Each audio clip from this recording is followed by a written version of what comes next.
Hello friend, Sharma kitchen में आप सभी का स्वागत है। तो आज हम बर्फ़ी बनाने वाले हैं। बहुत हेल्दी और टेस्टी बर्फ़ी है ये। तो चलिए बनाना शुरू करते हैं। इसके लिए देखिए मैंने एक बड़े कटोरे भर के मखाने लिए हैं। मखाने हमें ज़्यादा ही लेना है और बादाम लिए हमने। तो हम सबसे पहले क्या करेंगे, दोनों चीज़ों को भून लेते हैं। तो एक कढ़ाई में हम शुद्ध घी डालेंगे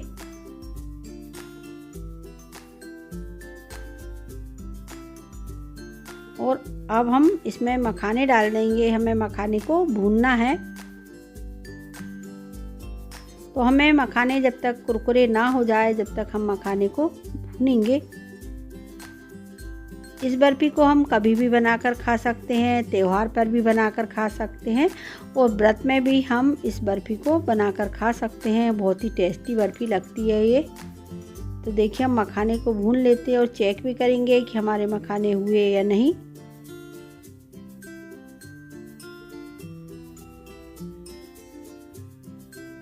तो इस तरीके से हमें चेक कर लेना है। तो देखिए मखाना आराम से टूट रहा है। तो इस तरीके से कुरकुरे हो जाना चाहिए, तब तक हमें मखाने को भूनना है। हम थोड़ी देर और भून लेते हैं। और देखिए अब हमारे मखाने भुन चुके हैं, तो निकाल लेंगे।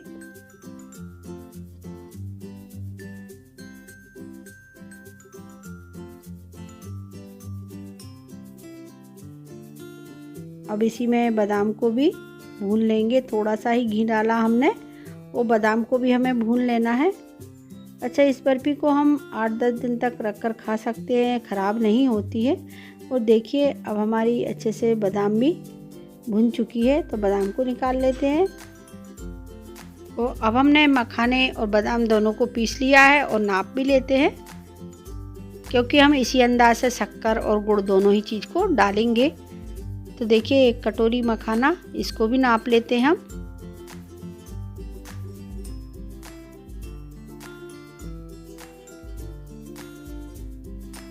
तो देखिए 1.25-2 कटोरी मखाना हुआ। तो हम इसी अंदाज से शक्कर डालेंगे। तो देखिए हम गुड़ हमने लिया है 1 कटोरी और हम आधी कटोरी इसमें शक्कर डालेंगे। शक्कर आप कम या ज़्यादा भी कर सकते हो। और 1 कटोरी पानी डाल देंगे और चाशनी बनाएंगे हम। शक्कर डालने से जो बर्फ़ी बनेगी बहुत ही कुरकुरी बनेगी। कई बार जब हम गुड़ से बर्फ़ी बनाते हैं और गीली हो जाती है, नरम हो जाती है, तो नरम नहीं होगी और हमारी बर्फ़ी बहुत अच्छी बनेगी। और व्रत वगैरह रहते हैं तो गुड़ क्या होता है, गर्म होता है। तो हमने इसलिए शक्कर भी डाली है कि हमें आधी शक्कर डालना है। और देखिए हम चाशनी बना लेंगे और चेक कर लेते हैं। देखिए हमारी चाशनी है ना, गाढ़ी ही होना चाहिए। तो देखिए तार जैसा आने लगा है।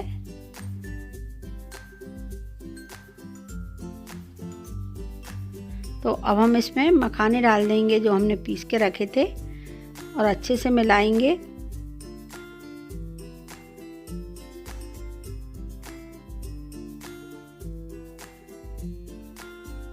और इसी में हम बादाम डाल देंगे, लेकिन आधी बादाम डालेंगे। थोड़ा सी बादाम हमें पिसी हुई रखना है, क्योंकि हम ऊपर से भी डालेंगे। और इसको हमें जब तक कढ़ाई में रहने देना है कि जब तक ये कढ़ाई को छोड़ने ना लगे, मिश्रण जो हमारा है ना वो कढ़ाई को ना छोड़ने लगे, जब तक हमें इसी में रहने देना है। और देखिए हम चेक कर लेते हैं।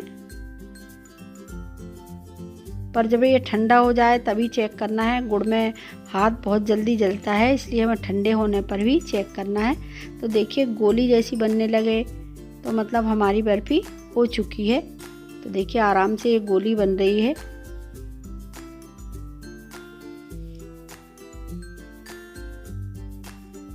तो हमारी बर्फ़ी जमने लायक हो गई है। पर अभी हम थोड़ी देर और इसको धीमी गैस पे रखे रहने देंगे। तो हमें धीमी गैस पे इसी तरीके से चलाना है। बिल्कुल देखिए कढ़ाई को जब तक ना छोड़ने लगे, जब तक हमें चलाते रहना है। और देखिए अब हमारी बर्फ़ी अच्छे से हो चुकी है।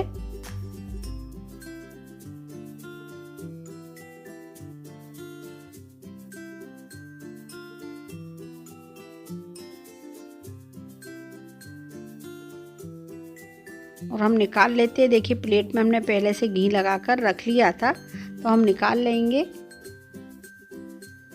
और अच्छे से फैला देंगे हम।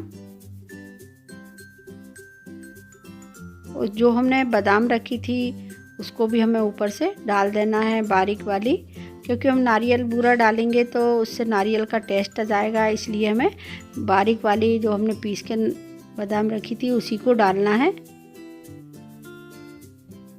और अच्छे से हम दबा देंगे इसको।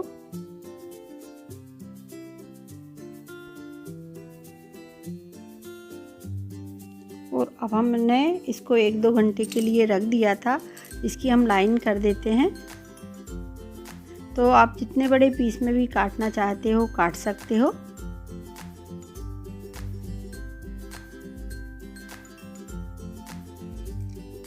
और देखिए हमारी बहुत अच्छी बर्फ़ी बनके तैयार है, अच्छे से सेट हो चुकी है। तो हम के पीस को निकाल लेंगे।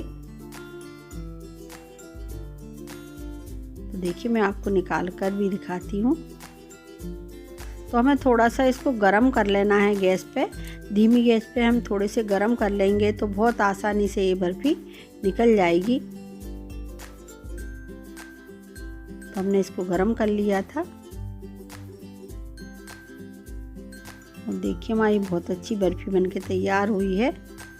और ये हेल्दी भी है और टेस्टी भी है। इसको हम त्यौहार पर भी बना सकते हैं और व्रत में भी हम बनाकर खा सकते हैं। और जब हमारा कुछ मीठा खाने का मन हो तब हम इस बर्फ़ी को बनाकर खा सकते हैं।